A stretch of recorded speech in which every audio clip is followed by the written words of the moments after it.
Breaking news చూస్తున్నారు. కొత్త ఏడాదిని celebrate చేసుకున్నారని గోవాకు వెళ్లారు మిత్ర బృందం. కానీ అక్కడ ఒక విషాదం చోటు చేసుకుంది. గోవా న్యూ ఇయర్ వేడుకల్లో దారుణం జరిగింది. వేడుకలకు వెళ్లిన ఆంధ్రప్రదేశ్కు చెందిన యువకులపై ఓ రెస్టారెంట్ సిబ్బంది కర్రలతో దాడి చేశారు. రవితేజ అనే యువకుడు అక్కడికక్కడే మృతి చెందాడు. ఆలస్యంగా ఈ ఘటన వెలుగులోకి వచ్చింది. న్యూ ఇయర్ వేడుకలకు గోవాకు వెళ్లారు తాడేపల్లిగూడెం నుంచి 8 మంది స్నేహితులు. డిసెంబర్ 31న ఫుడ్ ఆర్డర్ విషయంలో రెస్టారెంట్ సిబ్బందితో వాగ్వాదం చోటు చేసుకుంది. రేట్ల గురించి ప్రశ్నించినందుకు రెస్టారెంట్ నిర్వాహకులు దాడి చేసినట్టుగా తెలుస్తోంది. కర్రలతో దాడి చేసిన రెస్టారెంట్ సిబ్బందికి సంబంధించి వీళ్ళిప్పుడు ఒక్కసారిగా రియాక్ట్ అయ్యారు.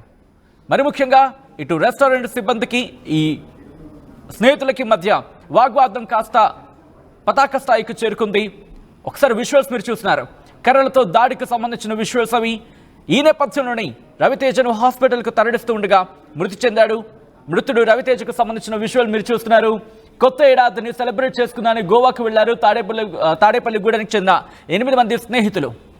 ఆ ఎంజాయ్మెంట్ కాస్త విషాదంగా మారింది. గోవాలో న్యూ ఇయర్ వేడుకల్లో దారుణం జరిగింది. వేడుకలకు వెళ్లిన ఏపీకి చెందిన యువకులపై ఓ రెస్టారెంట్ సిబ్బంది కర్రలతో దాడి చేశారు. రవితేజ అనే యువకుడు అక్కడికక్కడే మృతి చెందాడు. ఈ ఘటన ఆలస్యంగా వెలుగులోకి వచ్చింది. న్యూ ఇయర్ వేడుకలకు గోవాకు వెళ్లారు తాడేపల్లిగూడెం నుంచి 8 మంది స్నేహితులు.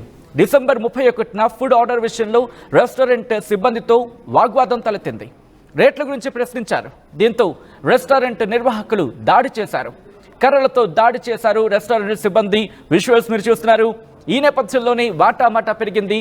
అక్కడ ఈ ఘటనలో రవితేజ అనే యువకుడు మృతి చెందాడు. విజువల్స్ మీరు చూస్తున్నారు. వాళ్ళకి ఎంజాయ్ చేసుకుంటున్న సందర్భంలో మరి ముఖ్యంగా రేట్ల గురించి ఆ ఇష్యూ వచ్చిన తర్వాత మీరు చూస్తారు రెస్టారెంట్ సిబ్బంది చేతిలో కర్రలు మీరు చూస్తున్నారు. ఒక్కసారిగా అక్కడ సిచ్యువేషన్ అదుపు తప్పింది.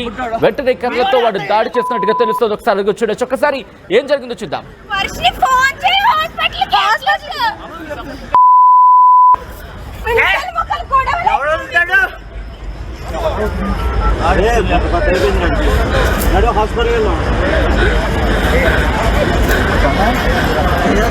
హలో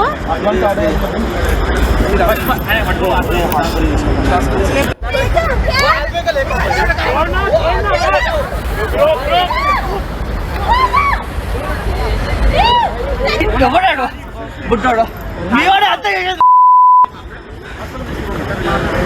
వర్షిని ఫోన్ చేయి హాస్పిటల్ మొక్కలు కూడా ఎవడుంటాడు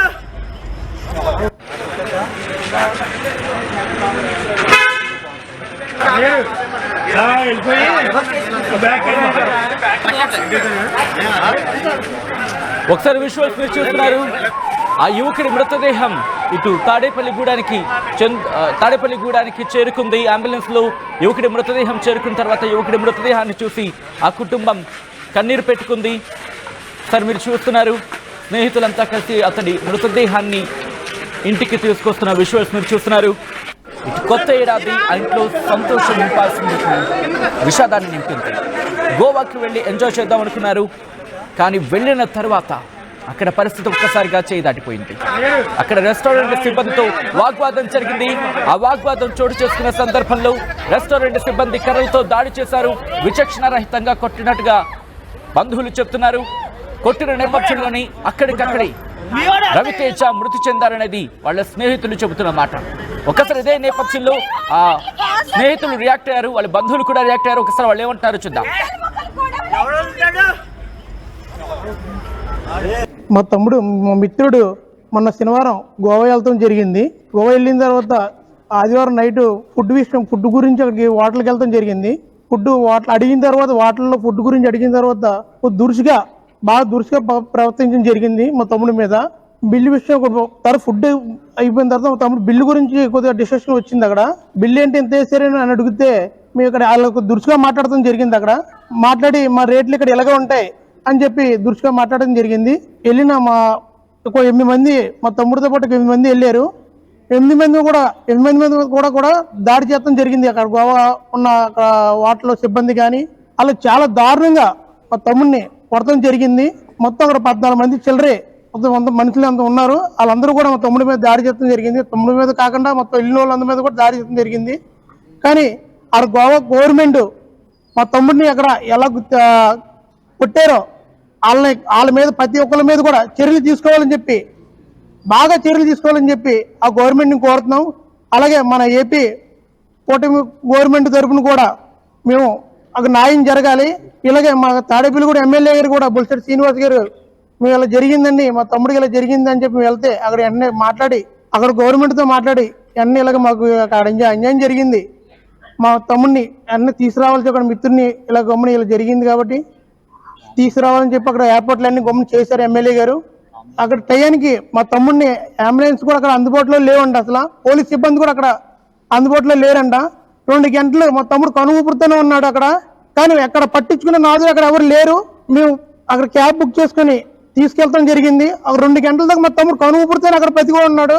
డాక్టర్లు అక్కడ చెప్తాం ఒక అరగంటలో తీసుకొస్తే కనుక కంపల్సరీ మొత్తం మీ ఓడి బతికి కూడా అమ్మ ఇబ్బంది లేకుండా ఉందిను అని చెప్పి అన్నారు. కుటుంబానికి చాలా అన్యాయం జరిగింది. మా తమ్ముడు లోటు చాలా లోటు కుటుంబానికి లోటు తగిలింది దెబ్బ. మీరు కంపల్సరీ గవర్నమెంట్ న్యాయం చేయాలని గవర్నమెంట్ని కోరుకుంటున్నాను నేను. ఇక ఆంధ్ర నుంచి చాలా మంది గోవా పర్యాటక కేంద్రంగా ఉండడం వల్ల అక్కడికి అందరూ కూడా వెళ్ళడం జరుగుతుంది ప్రతి సంవత్సరం. అక్కడ గవర్నమెంట్ మరి ఎటువంటి మన ఆంధ్ర ప్రజల మీద ఇటువంటి కక్షపూరితమైన చర్యలు తీసుకుని అక్కడ ఎంతో మంది కుర్రాళ్ళు వెళ్తుంటే అక్కడ ప్రతి ఒక్కరితో కూడా గొడవ జరిగి ఇలా గొడవల్లో దెబ్బలాటల్లో మనుషులు బుర్రబాగలు కొట్టేసి మనుషులు చెప్పడం ఎంతవరకు న్యాయం అని అడుగుతున్నాం. మరి ఆ తల్లిదండ్రులు మరి ఆ కుర్రోడు ఎక్కడ కూడా గొడవలకు వెళ్ళడం ఎప్పుడు చూడలేదు. మేము ఎంతమంది కుర్రోళ్ళు ఇక్కడ స్నేహపూర్వకంగా ఉన్నారంటే ఎప్పుడు కూడా కుర్రోడు గొడవలకు వెళ్ళడం కానీ ఏమీ లేదు. మరి అటువంటి కుర్రోడిని అక్కడ చంపేయడం, అక్కడ గవర్నమెంట్ కూడా ఎటువంటి చర్యలు తీసుకోకపోవడం, ఇక్కడ స్థానికంగా ఇలా జరిగిన వెంటనే స్థానికంగా ఎమ్మెల్యే గారి దగ్గరికి బొలిశెట్టి శ్రీనివాస్ గారి దగ్గరికి వెళ్ళడం, ఆయన వెంటనే స్పందించి అక్కడ ఉన్న స్నేహితులతో అక్కడ ఉన్న గోవాలో ఉన్న స్నేహితులతో మాట్లాడి ఆ కేసు విషయం తెలుసుకుని ఈ కుటుంబానికి ఎంతో అండగా నిలిచిన బొలిశెట్టి శ్రీనివాస్ గారికి ప్రత్యేకంగా ధన్యవాదాలు తెలియజేస్తున్నాం. అలాగే ఇక్కడ గవర్నమెంట్ కూడా ఈ మన ఆంధ్ర నుంచి వెళ్తున్న కుర్రోళ్ళకి ఇలా జరుగుతుంటే అన్యాయం మన గవర్నమెంట్ కూడా ఏం చేస్తుందని చెప్పి ఈ సభాముఖంగా అడగవలసి వస్తుంది. అలాగే ప్రతి ఒక్కరు కూడా ఇక ప్రతి రాష్ట్రానికి కూడా ఆంధ్ర నుంచి వెళ్లే పర్యాటకుల నుంచి ఎంతో ఆదాయం పొందుతున్నారు. ఆ గవర్నమెంట్ నుంచి మనకు వచ్చే న్యాయం ఏంటని అడుగుతున్నాం. ఇక్కడ చాలా అన్యాయం జరిగింది. ఆ కుటుంబానికి ఎవరు ఈ లోటు తీరుతారని చెప్పేసి ఈ సభాముఖంగా అడుగుతున్నాం. ఈ విషయంలో గోవా గవర్నమెంట్ తో మన గవర్నమెంట్ చర్చించి ఇటువంటి అరాచకాలని అరికట్టాలని చెప్పేసి సభాముఖంగా తెలియజేస్తాం. విజువల్స్ మీరు చూస్తున్నారు. ప్రస్తుతం మా ఇంట పెను విషాదాన్ని నింపింది. వాళ్ళొక్కడే చెబుతున్నారు గోవా ప్రభుత్వం రియాక్ట్ అవ్వాల్సిందంటూ కూడా. మీరు ఎవరైనా గోవాకు వెళ్ళాలనుకుంటున్నారా, లేకపోతే గోవాకి వెళ్ళే ప్లాన్ చేసుకుంటున్నారా, గోవాకి వెళ్ళాలనే ఆలోచనలో ఉన్నారా? ఒక్కసారి ఈ కథనం చూడండి, ఒక్కసారి ఈ స్టోరీ చూడండి, ఈ లైవ్ స్టోరీ చూడండి. చూసిన తర్వాత మీ అభిప్రాయం సంబంధించి ఏమైనా మార్పులు వస్తాయేమో ఆలోచించండి. అక్కడ ఎలా ఉండాలి, ఎలా ఉండొచ్చు, ఎలా ఉండకూడదు, ఇవన్నీ కూడా బహుశా మీ మెదళ్లలో మెదులుతూ ఉంటాయి. కానీ ఒక్కటి మాత్రం ఇక్కడ వినిపిస్తున్న మాట, కనిపిస్తున్న మాట, ఒక వ్యక్తి మీద కర్రలతో దాడి జరుగుతూ ఉంటే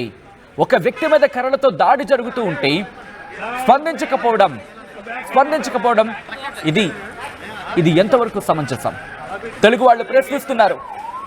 మరి ముఖ్యంగా ఏటా ప్రతి ఏడాది వందలాది మంది కాదు, వేలాది మంది కాదు, లక్షలాది మంది తెలుగు రాష్ట్రాల నుంచి వెళుతూ ఉంటారు గోవాలో ఎంజాయ్ చేయడానికి. కానీ అక్కడ రెస్టారెంట్ సిబ్బంది ఇంత దారుణంగా వ్యవహరిస్తారా? ఇదేనా మీరు అక్కడ టూరిస్టులకు ఇచ్చే మర్యాద? మాకు లేవా బీచ్లు? ఇక్కడ రిసార్ట్లు లేవా మాకు ఇక్కడ? కానీ ఎందుకు వస్తాం, ఎందుకు వెళతారు గోవాకి? కారణాలు ఏదైనా ఉండొచ్చు. కానీ మీ రాష్ట్రానికి సంబంధించి కావచ్చు, లేకపోతే మీ ప్రాంతాలకి టూరిస్టులుగా వచ్చే సందర్భంలో ఒకవేళ ఏదైనా వాగ్వాదమో లేకపోతే ఏదైనా పర్యాటకులతో ఏదైనా ఇబ్బంది ఉంటే కనుక ప్రభుత్వానికి మీరు అడ్రస్ చేయాలి. పోలీసు శాఖలు ఉన్నాయి. మర్చిపోయారా? అంత పేటరేగిపోవడానికి ఒక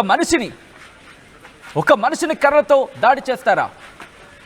ఒక మనిషిని కర్రలతో దాడి చేసేంత హక్కు మీకెవడిచ్చాడు? 8 మంది మీద విచక్షణ రహితంగా కర్రలతో దాడి చేశారు. ఏకంగా 14 మంది అంటూ వాళ్ళు చెప్తున్న పరిస్థితి. ఇలా మనుషులు చంపేస్తే వస్తారా మీ ఊరికి? ఇలా చంపితే మీ ఊరికి వస్తారా? మీ పర్యాటకం అభివృద్ధి చెందుతుందా? గోవా ప్రభుత్వం రియాక్ట్ అవ్వాల్సిన పరిస్థితి కనిపిస్తోంది. మరి ముఖ్యంగా ఇప్పుడు ఇన్సెక్యూరిటీ డెవలప్మెంట్ అవుతుంది. తెలుగు రాష్ట్రాల నుంచి ఎవరైనా గోవాకి వెళ్ళాలంటే గొప్ప గుయ్యమనేలా ఉంది స్టోరీ. ఒక మనిషిని పర్యాటకంగా వచ్చిన ఒక మనిషికి సంబంధించి మీరు వ్యవహరించే తీరిదా? వాళ్ళు తప్పు చేశారే అనుకుందాం, సపోజ్ అనుకుందాం, ఇదేనా మీరు వ్యవహరించే తీరు? కర్రలతోనే మీ మర్యాద? మనుషుల్ని చంపేయడం మీ మర్యాద? అక్కడ రెస్టారెంట్లో ఏకతాటి మీదకి వచ్చి ఎవరైతే దాడి చేశారో ఆ రెస్టారెంట్ కావచ్చు, లేకపోతే దాడి చేసిన సిబ్బందిని కఠినాతి కఠినంగా శిక్షించాలని మీరు కూడా నోరు మెదపాల్సిందే. అక్కడ కూడా చాలా మంది తెలుగు వాళ్ళు ఉన్నారు, గోవాలో కూడా చాలా మంది తెలుగు వాళ్ళు వ్యాపారం చేస్తున్నారు. ముక్త కంఠంతో ఖండించాల్సిన పరిస్థితి. తప్పు చేస్తే తప్పుకు తగిన శిక్ష వేసే అధికారం అటు పోలీసు శాఖకు ఉందా, లేకపోతే న్యాయస్థానాలకు ఉంది. మీరెవరు కర్రలతో దాడి చేయడానికి? మీకెవరిచ్చాడు హక్కు కర్రలతో విరుచుకుపడ్డానికి? మనుషులు అనే మాట మర్చిపోయారా? ఒకరు కదా, ఏకంగా 14 మంది. ఆ కుటుంబం చెప్తున్న మాట ప్రకారం 14 మంది మనుషులేనా మీరు? అసలు అంత కర్రలు తీసుకుని మనుషులతో దాడి చేస్తారా? ఒకసారి ఈ కథనం ఇటు గోవా ముఖ్యమంత్రి స్థాయి వరకు వెళ్లేంత వరకు, దేశానికి రీచ్ అయ్యేంత వరకు పంపించండి. సోషల్ మీడియా ప్లాట్ఫామ్స్లో షేర్ చేస్తూ ఉండండి. మీ అభిప్రాయాన్ని వ్యక్తం చేయండి. గోవాకి వెళ్ళిపోతాం అనుకున్న వాళ్ళందరూ ఎస్, మీరు వెళతారో వెళ్ళరో అది మీ ఇష్టం. కానీ ఈ కథనం చూశాక ఒక్కసారి ఆలోచించే ప్రయత్నం చేయండి. అక్కడికి వెళ్ళడం ఎంజాయ్ చేయడం మాత్రమే కాదు, ఈ ఘటనకు సంబంధించి వెళ్ళిన వాళ్ళందరూ ముక్త కంఠంతో ఖండించాల్సిన పరిస్థితి. ఒకసారి మీరు మీ రియాక్షన్ చెప్పే ప్రయత్నం చేయండి. ఈ కథనం మిమ్మల్ని కాస్త కలవరపరచచ్చు, కాస్త disturbing visuals. These are the disturbing visuals. But చెప్తోంది ఎందుకంటే కనుక ఈ కథనం మిమ్మల్ని కాస్త కలవరపరచచ్చు. అయితే మిమ్మల్ని కలవరపరకు గురి చేయడం ఆర్టీ ఉద్దేశం కాదు, కానీ ఇటువంటి కథనాలు చూసినప్పుడు కాస్త కలవరపరకు గురే అవకాశం ఉంటుంది. కాబట్టి దీనికి సంబంధించి తగిన జాగ్రత్తలు తీసుకోని చెప్పి ఆర్టీ సూచించడం జరుగుతోంది. మీ రియాక్షన్ ఇటువంటి వేళల్లో చాలా ముఖ్యం. షేర్ చేయండి, షేక్ అవ్వాలి సోషల్ మీడియా. మీరు షేర్ చేస్తే మీ మాటలతో ప్రభుత్వాలు కదలాలి.